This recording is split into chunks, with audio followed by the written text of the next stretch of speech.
first met while working together, and they eventually got married, had a daughter, and bought Petra Cliffs in 2012. They are both accomplished mountain climbers, educators, and skiers. Steve is one of the most respected avalanche educators in New England, and Andrea has competed in national ice climbing competitions. They are here today to tell us about their unusual and adventurous life together as mountain guides. Andrea and Steve, welcome to Team Adventure.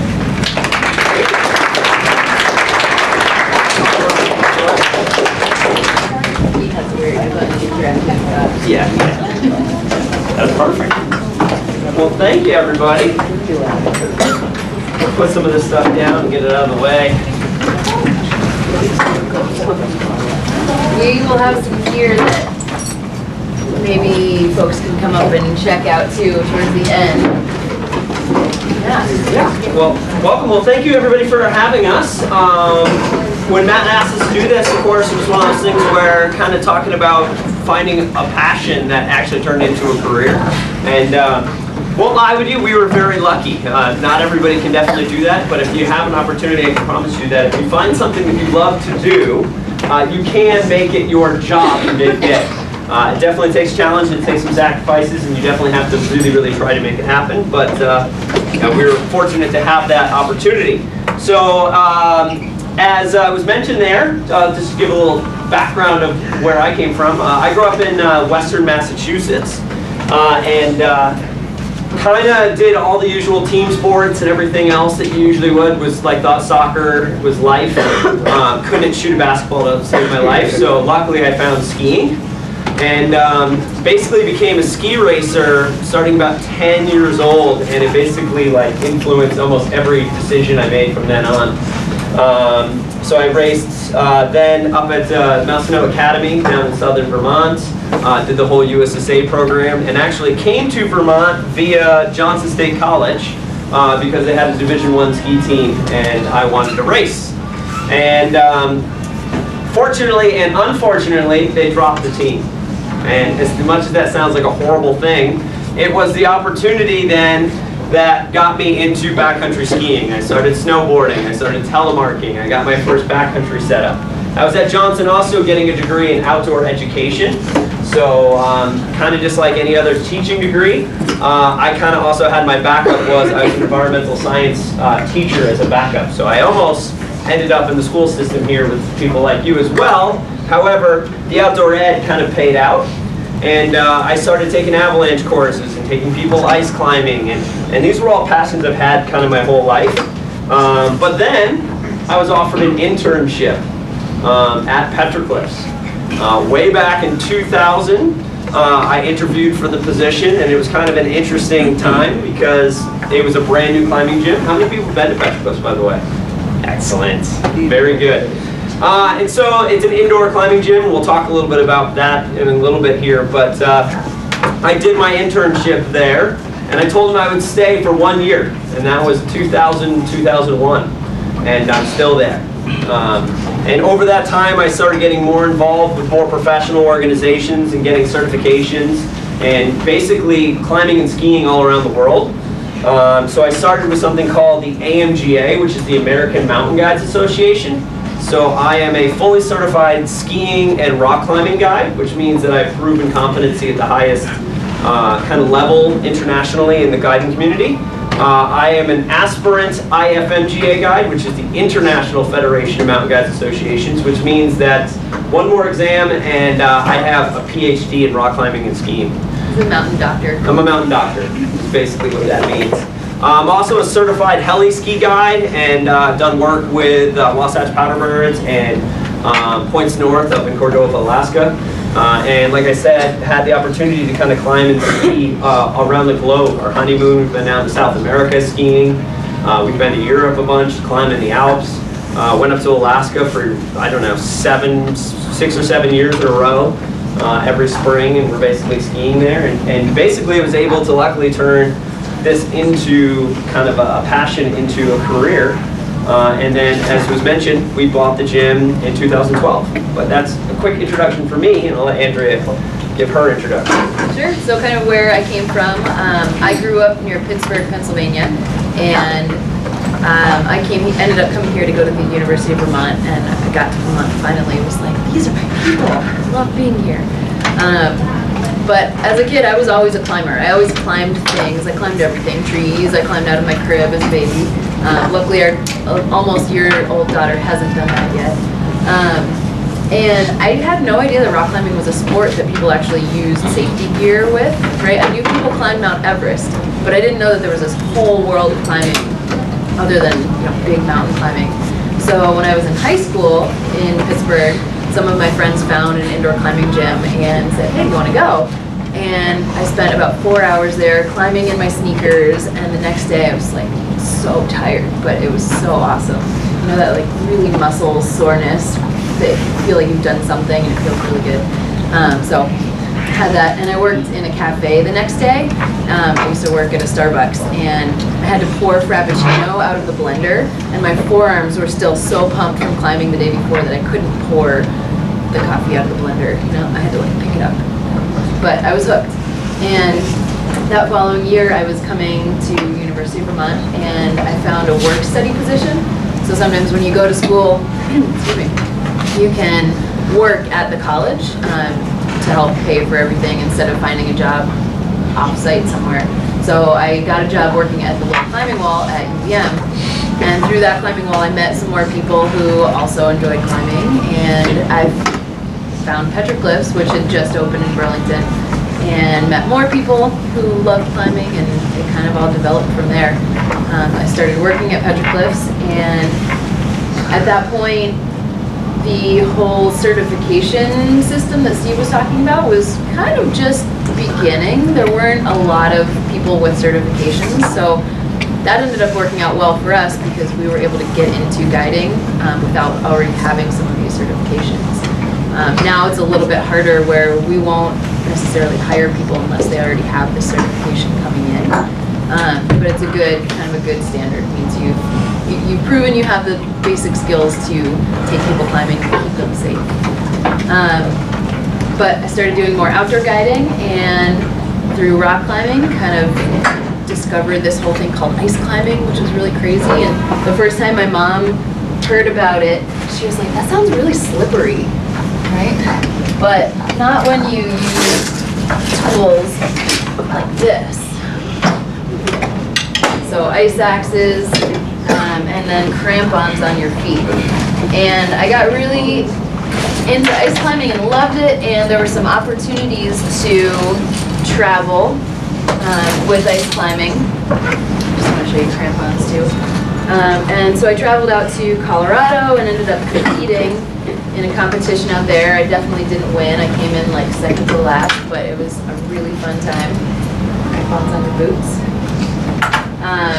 And really being out in those competitions and doing some guiding out there was a great way to meet new people and kind of make new relationships that now, I think the first time I competed was about 7 years ago, and still have a lot of those relationships today across the whole country.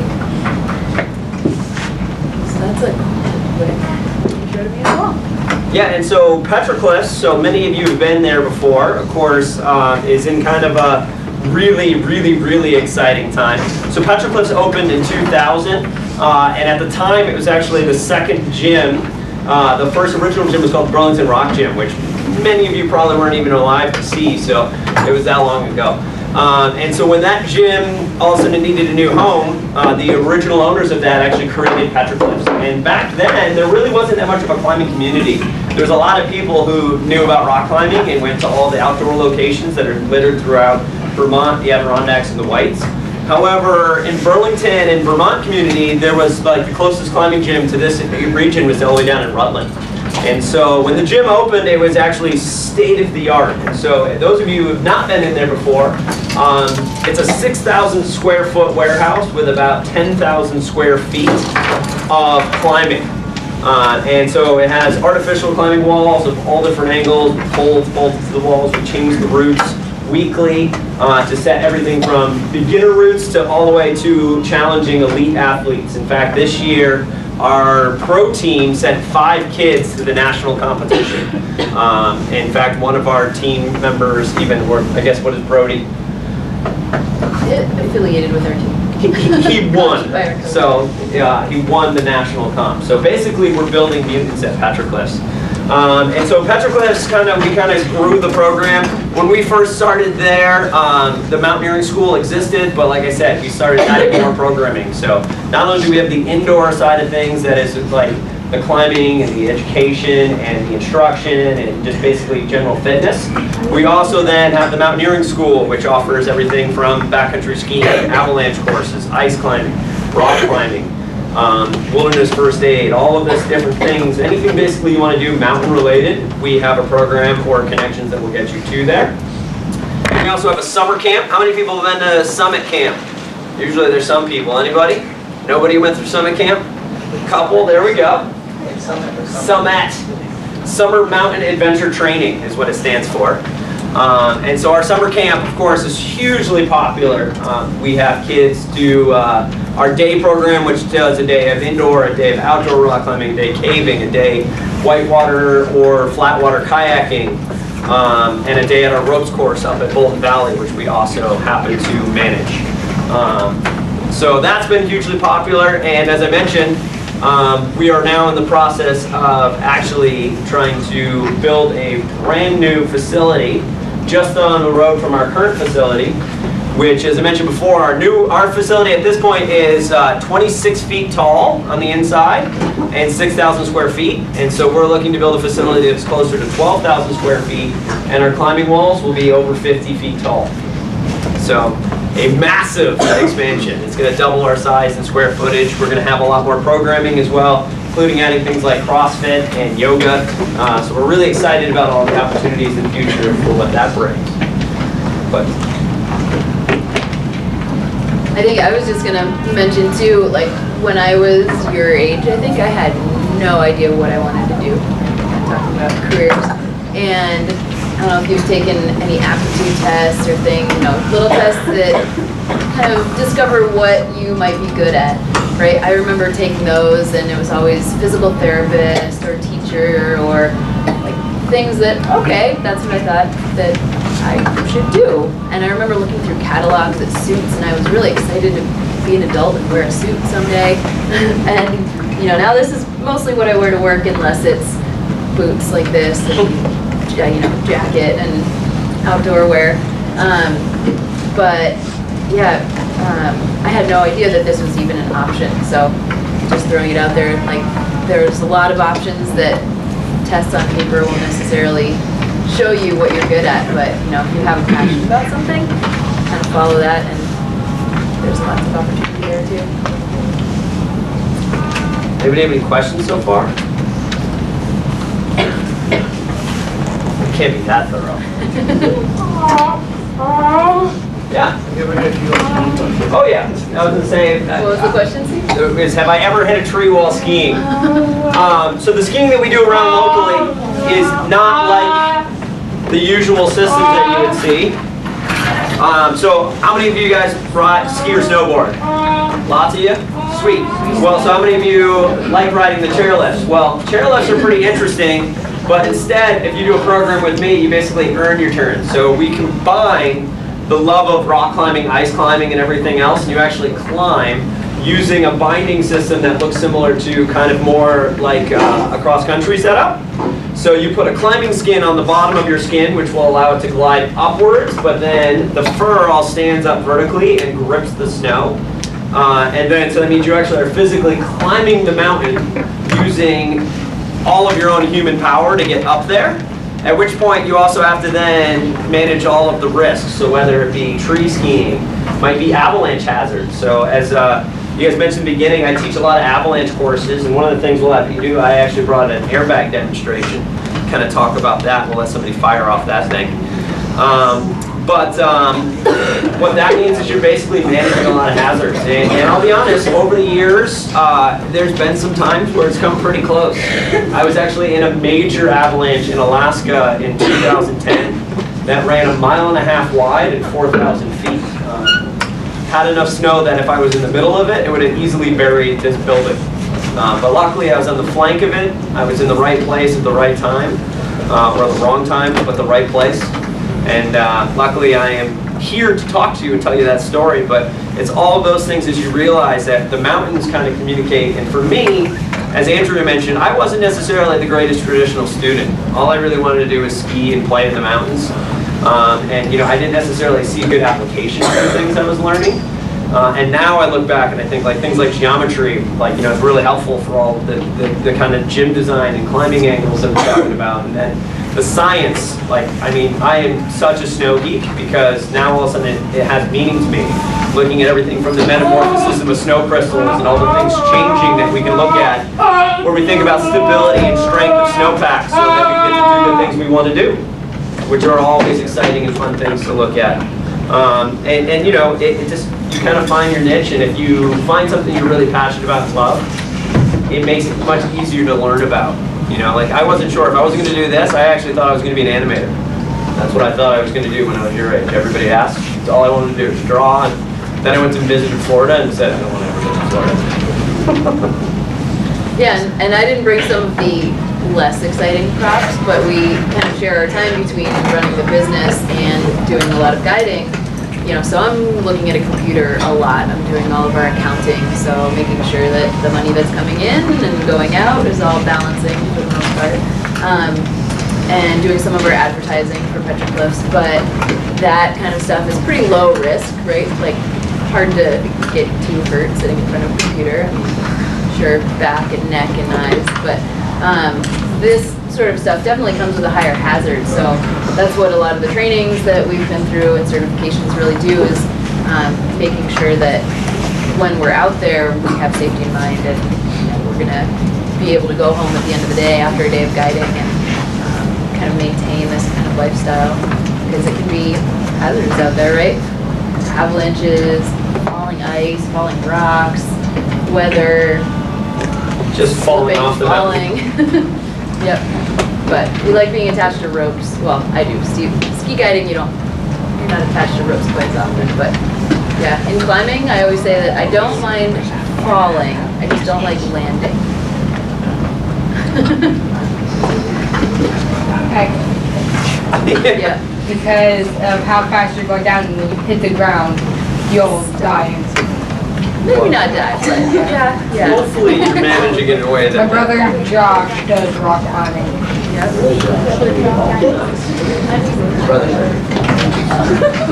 You're the pro?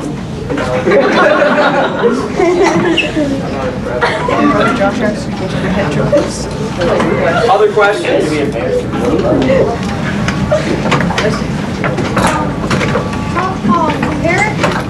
How dangerous are avalanches? General, how dangerous are avalanches was the question. That's an excellent question. I'll field that because that's my field. Not to get too over dramatic, but basically there's two different ways of looking at it: hazard and risk. Hazards are just out there, whether it's something you're dealing with here in the classroom, whether you want to ask a guy or a girl out, or if you're thinking about crossing the street or riding your bike down a hill. All of those things have hazards, right? But there's no risk to you until you insert yourself into that problem. So if avalanches are happening on a mountain, so for example, I was just up in Smuggler's Notch teaching a course this past weekend, and actually there was widespread avalanche cycle even in Smuggler's Notch here in Vermont. So areas like the playground probably piled up 6-7 feet deep. So we're talking about big avalanches that if you were in them, they would definitely be able to carry, bury, and possibly kill you. However, they happened at the middle of the night when we hit that peak weird temperature on Sunday, and there was nobody there. So was the hazard any danger to anybody? Not really. It wasn't even to infrastructure. It just was like it came down. It was interesting to look at, and it's exciting to see that, you know, snow is this like moving, living kind of organism. However, if you're in an avalanche, it absolutely increases the hazard. So basically, the scary part about avalanches is the fact that if you are caught, carried, and buried, 1 out of 4 people is going to get killed from trauma, meaning you're going to hit objects on the way down or get broken up in a way that you're not going to be able to survive that no matter what you have for rescue gear. So the number one thing we try to do is avoid avalanches, obviously. So we can identify what snowpack structures would lead us to thinking that those things might be a possibility. And then we try to eliminate the hazard even further by choosing correct terrain and maybe going a little bit left, maybe spacing out, maybe completely changing aspects, elevations, or geographical regions so that we can actually make some good decisions. Because avalanches can be dangerous, but if you take a conservative approach, they are also manageable. There was a question over here. Yeah, sorry, my Yeah. a little bit red. You said you were in an avalanche before? Yeah. Have you ever had like a fall, like fallen off of like a cliff somewhat and like gotten hurt badly? The famous knock on wood. Minor injuries and everything that you would expect, but I mean, climbing and falling are like this. They're part of it. If you're not challenging yourself, you're not falling. And then what's really fun about rock climbing is it's usually you against the elements, you against the mountain, you against the cliff. And you know, we choose objectives for both our clients and our own selves. As Andrea has a harness out here, and we have all this other protection. You know, all of this gear is basically like the tools of our trade. Like, you know, whether you're talking about avalanche stuff or ski stuff, or, you know, each of these, as you're climbing up, you're actually anchoring yourself progressively as you move up the mountain, so that not if, but when you do fall off, it's not a catastrophic injury. It's something that, like, believe it or not, after a while, you start liking it. Like, I like falling. It's something that I like, knowing that I'm pushing myself in a way that it's, you know, reasonable. And then also listening to yourself and listening to the environment around you. We all know that when all of a sudden it seems like everything in the world is screaming at you, you sometimes have to listen to that voice, even though it's not a tangible thing. It's just like being like, hey, today might not be the day to do that. And it doesn't matter if we're talking about rock climbing, backcountry skiing, or even like if you guys are interested in business, or like I even said, art. You know, there's going to be those intangible things that are out there that are kind of like talking to you and telling you that what can and can't be done. And sometimes you listen to them and push through them, and other times it's very wise to take heed and give yourself a good margin of safety. Question. I saw another question over here. Did you have another one? Oh, yes, I did. Yeah. If you were caught into an avalanche, what's the best thing to do? That is a great question. So if you're caught in an avalanche, well, it depends. Once again, this is the best part about avalanches. You know how in all your classes everybody says you can't say it depends? Well, everything in the avalanche world is it depends. Because there's so many different factors of what's going on. The first thing, if you were happening to be caught in an avalanche, is you want to make sure that you're letting everybody else know in your party. Hopefully you're traveling with a team that you trust. And so that's why people hire us as guides, is that we provide that leadership and that team to take people into these risky environments and help them make good decisions. The craziest thing about skiing versus rock climbing, though, is the fact that we're not attached to you as a client. Meaning you can go wherever you want, but we just have to kind of communicate where you should go. But if you are caught, the first thing you do is let everybody know that you're caught. So you're going to yell, avalanche, avalanche, avalanche, really loud, so hopefully everybody else is watching where you are. And then, depending on where you are in the avalanche, there's a couple different options. You know, if you guys watch ski movies, well, we all know that every Teton Gravity Research or Warren Miller movie, what do? They outrun it. That's not usually a good idea. Especially some of these motions of avalanche and snow can go over 70 miles an hour. And anybody watched downhill last night in the Olympics, they're traveling in a downhill course in a GS suit with special gear, 70, 80 miles an hour. So it's like you're not going to outrun an avalanche most of the time. So instead, it's better sometimes to actually maybe stop and just let it go if that's a possibility. Skiing at a 45-degree angle to get off the flanks to the sides of it. And then worst case scenario, deploying tools like an airbag pack, which I have here that I can show you a little visual demonstration. So once again, remember I didn't understand science until all of a sudden I started thinking about it in a perspective that it meant something to me. And for me, snow and being caught in an avalanche was a big one. So inverse gradients or segregation, inverse segregation, all right? So basically, in a nutshell, what that means is how many people have opened a bag of potato chips? Everybody, right? What is on top of the bag? Big chips or crumbs? Big chips. Big chips, and the crumbs sink to the bottom, all right? That is the same idea with an airbag backpack.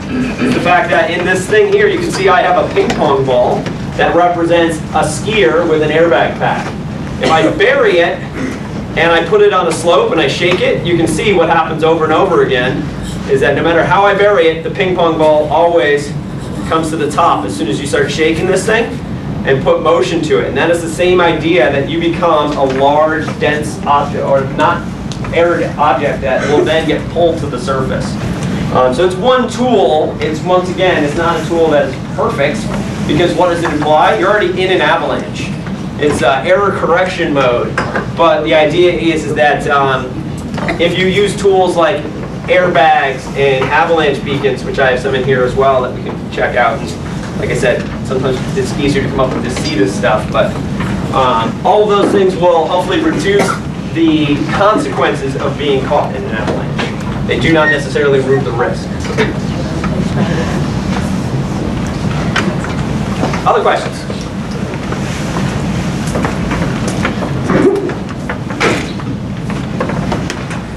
Got another one over there? Yes,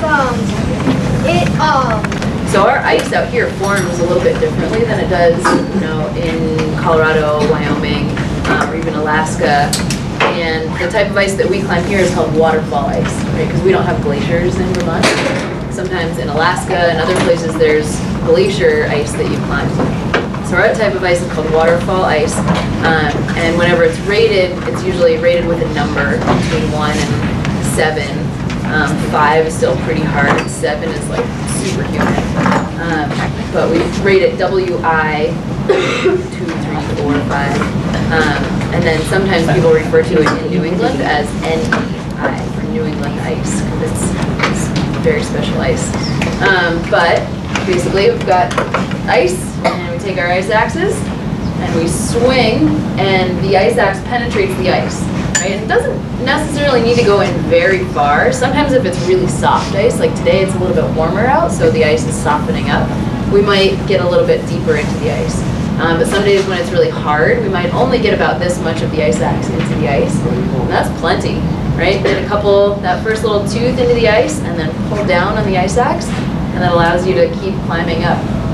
And as we're climbing up with our hands, we're then kicking in with our feet too. So these crampons attached to the bottom of our boot. Basically, you feel really cool because you have sharp, pointy things on every single one of your limbs. And then you get to go climb something that won't be there in a few days. It's really fun. Snap onto our boots, and then you kick into the ice. You can see, once you kick in, you stand on your toes, and that allows you to basically tiptoe right up. Yes. Another question? Well, I was going to ask you talking about combining the two together, your ski mountaineering as well as climbing, and your experiences with that. Yeah, I was going to say, now that's where all of a sudden I become the weirdo, that my favorite descents now are things that you have to use ice axes and crampons on your ski boots. You physically climb something that is pretty steep, and then on the top of it, you actually end up skiing with a harness on, and actually sometimes often have to do rappels, meaning you're fixing a rope and actually throwing a rappel device on there and rappelling with your skis on to link different sections. So for example, Smuggler's Notch is an amazing resource that we have right in our home state here. It is so much fun. There are actually great routes that require this kind of combination of being able to climb ice and ski at a very high level. And then, like I said, have the technical aspects of having to rappel and everything else in between there. And so that's the kind of objectives that I look for. Like things like heli skiing is really fun and it's really awesome, and I highly recommend if you get the opportunity to go do it. However, it's kind of out there and kind of unattainable for a lot of people for obvious reasons. Ski mountaineering, if you have a love for climbing and you have a love for skiing, you can easily combine those two passions and climb lines around the world. We've gotten to ski, like I said, South America, Europe, the Alps, up in Alaska, throughout the lower 48. There's objectives and lines to do everywhere. Yes? How long does it take the airbag to fully inflate? We'll find that out in a few seconds here. You guys want to see an airbag fire off? Yeah. I need a great volunteer then. I saw your hand first. All right, so this is a little heavy because it's loaded. You gotta tell everybody how heavy it is. This is what I climb and ski with. Right now you put the weight belt on so you don't go flying through the ceiling. You won't fly? Nope.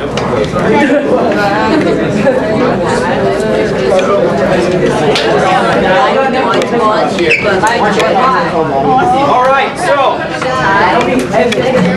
the tie will work great. So like I said, in this pack, there's a lot of different stuff in here. So there's like my rescue shovel, there's a probe, there's like all the gear I need for a daily use. So it's about a 25 to 30 pound pack. It feels pretty heavy, right? Imagine skiing with that every day.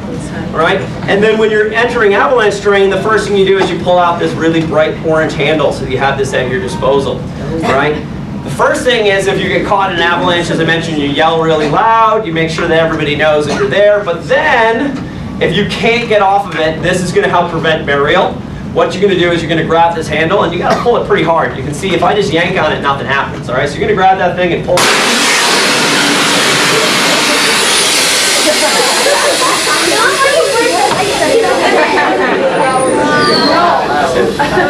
Oh, by the way, it's loud.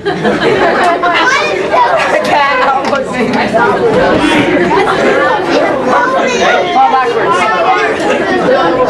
What he done? He should have jumped All right. So now you can see you are now the larger chip. And this is going to pull you towards the surface. And it happens so violently, people often mention that it feels like you're actually getting shot vertically, like as if you had jetpack on. It's that violently pulled to the surface. So this thing will stay inflated. As it sits here, you'll notice it'll slowly deflate. It's filled with breathable, dry air. I get it actually filled at the local dive shop. And the idea is if you are buried, so you're in a spot where also the snow can't move, so you do get buried, as the thing deflates, it's actually leaking breathable oxygen into now a ever-growing big air pocket.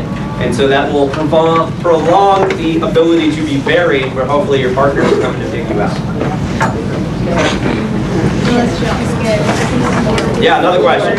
What if you were still skiing down the hill, the avalanche hit you, and you ended up getting off the avalanche, and the backpack was still inflated, and that was starting to get you all off that? So this thing, like I said, it would hold you up there, so if you got hit by a secondary avalanche, the bizarre thing about that is to think about this, is that, like, so me skiing across the slope, if I trigger an avalanche, right, that's going to put a lot of force into the snowpack around me.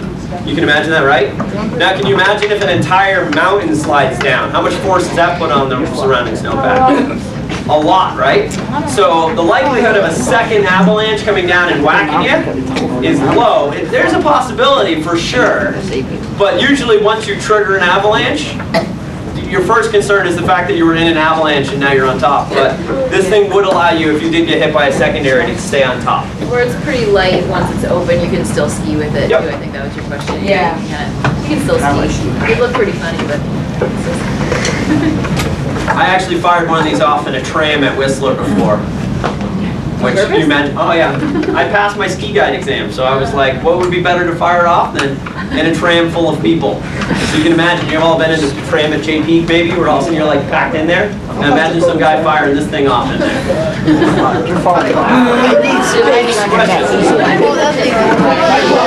Yeah, there's many different sizes and everything else, so you do get it kind of to your torso and everything else. There's a variety of different methods that these things inflate. There's a question over here. Yeah, maybe one more question? We've got a hand way up high over there. Yay! Okay, so, is it more harder to teach someone to ski or mountain climb? That's a great question. Is it harder to teach someone to ski or to mountain climb? The difference, in my opinion, and I'll let Andrea fill in her thought too, is the fact that a lot of people come in with already a background in skiing, because especially in Vermont, we have a culture that skiing is kind of like a thing that we do. And so the people who are usually going backcountry skiing are kind of like people that are like, hey, I've been skiing since I was 10 years old, but I've never been backcountry skiing, or I've never gone into avalanche terrain, I've never been to ski mountaineering side. So we're teaching the skills that they can then use their skills that they already have from resort skiing in these remote environments.